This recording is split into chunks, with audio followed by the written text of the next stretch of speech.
nangontra sa baha. May bahay na itinitiklop.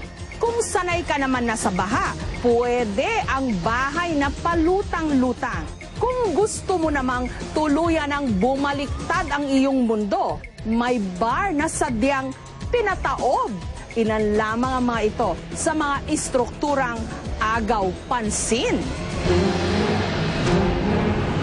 Ang Eastern Samar, madalas din daw biruin ng kalikasan. Ang resulta, mga natumbang bahay.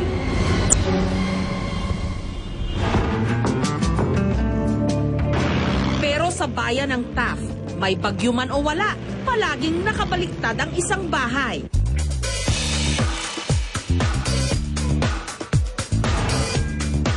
Hindi po kayo namamalikmata.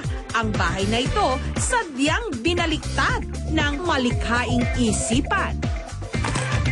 Ginawa ni Sir Paul para maalala ng lahat na dumaan yung bagyo na yon, may nabaliktad na bahay dito. Pati mga gamit sa loob, nakabaliktad din. At para raw magkasilbi ang kakaibang tanawing ito, ang baligtad na bahay, ginawang KTV bar. Si Elsa, suki ng baliktad na bahay KTV bar. Hindi naman daw bumabaliktad ang kanyang sikmura tuwing tumatambay siya rito. Katunayan nga, dito pa siya magse-celebrate ng kanyang birthday. Kasi masarap dito, exclusive. Mga kaibigan ko, mga tiyahing ko, nandito. Mga magkasama kami, masaya. Imagine, baliktad na bahay na iba, kakaiba, unique. Interested ako dito. Talagang pambirit ang ginawa ni Paul, maggawa ng baliktad na bahay. Ang mga kakaibang istruktura, kalimitang binubusog ang mapanuri nating mga mata. Pero ang ilan, dinisenyo para higit na pakinabangan. Ang mga biktima ng kalamidad sa Laguna, may bago na raw matutuluyan, ang F-shelter o foldable shelter. Mas mainam daw kumpara sa mga evacuation center. Talagang nakatira ka sa isang maayos na bahay, maayos ang hangin, ang temperatura sa loob.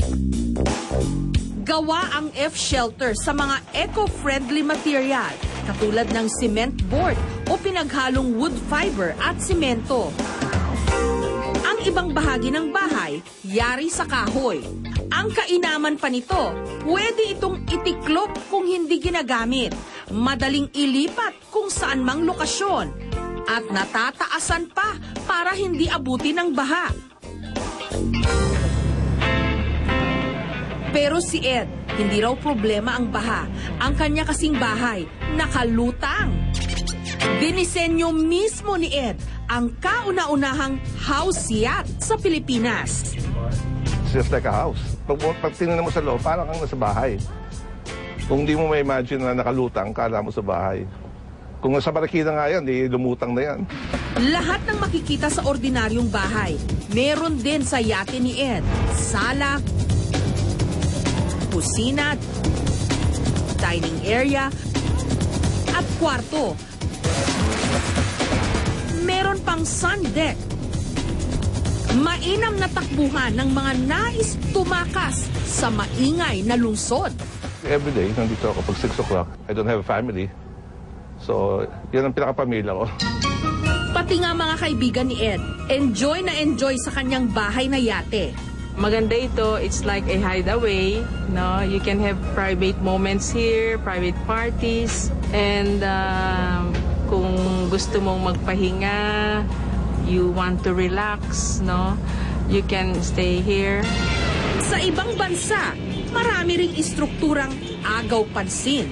Sa Denmark, may walking house o bahay na naglalakad. Solusyon daw ito sa madalas ding pagbaha roon. Sa France naman, bubble house, piano at violin house sa China. At ang ipinagmamalaki naman ng Ohio sa Amerika, gusaling hugis basket. Dito sa Pilipinas, ang ilang disenyo ng istruktura naging simbolo na rin ng isang lugar. sa bayan ng Manukan sa Zamboanga del Norte. Ang kanilang simbolo, manok. Kaya ang ipinagawa nilang mini museum, korteng manok din. Sulit naman daw ang mahigit 1.3 million pesos na nagastos sa proyektong ito. Nagkaroon daw kasi ng tatak ang kanilang bayan. Kasi ito ang landmark namin. At ngayon, mayroon ng maraming turista magpunta, magbisita dyan sa manok namin. Sa loob nito, nakadisplay ang larawan at ilang memorabilia ng mga dating opisyal ng bayan ng Manukan. Meron na kaming 9 na mayors. Sa katabing bayan naman ng Dipolog, ang isang bahay, higanting ulo ng pating, ang animoy nagbabantay.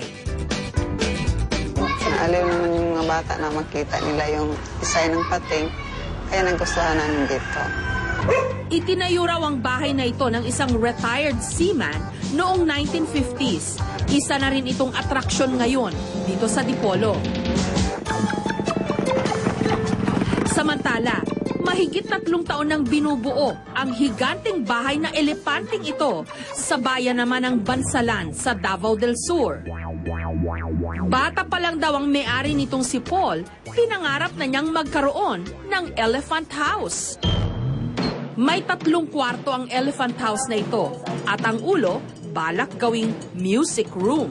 Elepante ang kaniyang naisip na gagawin na bahay kasi sabi nila maswerte daw yon. Nagbabago man ang ating panlasa sa mga disenyo ng ating dream house. May ilan namang hindi maiwan-iwan ang nakagisnan nilang tahanan. Hinding-hindi raw ipagpapalit ni Mrs. Carolina Jimenez sa makabagong disenyo ang kanyang paboritong bahay. Sa loob ng kanyang bamboo garden sa Antipolo, nakatayo ang kanyang bahay kubo. Welcome to Unique Bahay Kubo.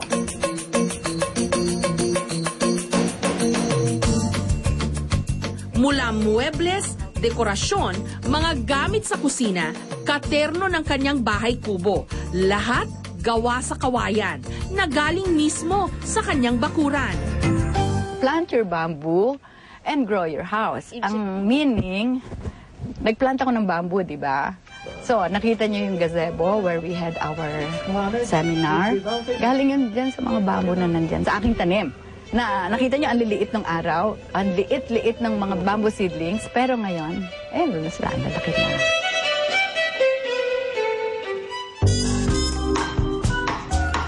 Tunay ngang ang imahinasyon ng tao, sadyang walang hangganan, walang limitasyon, kahit pa sa paggawa ng tahanan. Kanya-kanya tayong estilo at disenyo, kanya-kanyang refleksyon ng ating pagkatao.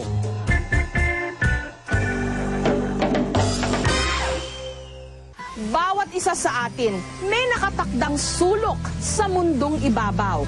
Pero kung sakasakaling may maligaw sa iyong nasasakupan, maglaan ng respeto para kung ikaw naman ang naligaw sa teritoryo ng iba, bibigyan ka rin ng kaukulang paggalang. Para po sa mga kwento sa likod ng aming mga balita, mag-log on po lamang sa www.kapusomojessicasoho.tv. Kung meron po naman kayong mga kwentong gustong ibahagi sa amin, mag-email sa kmjs@gmanetwork.com. Hanggang sa susunod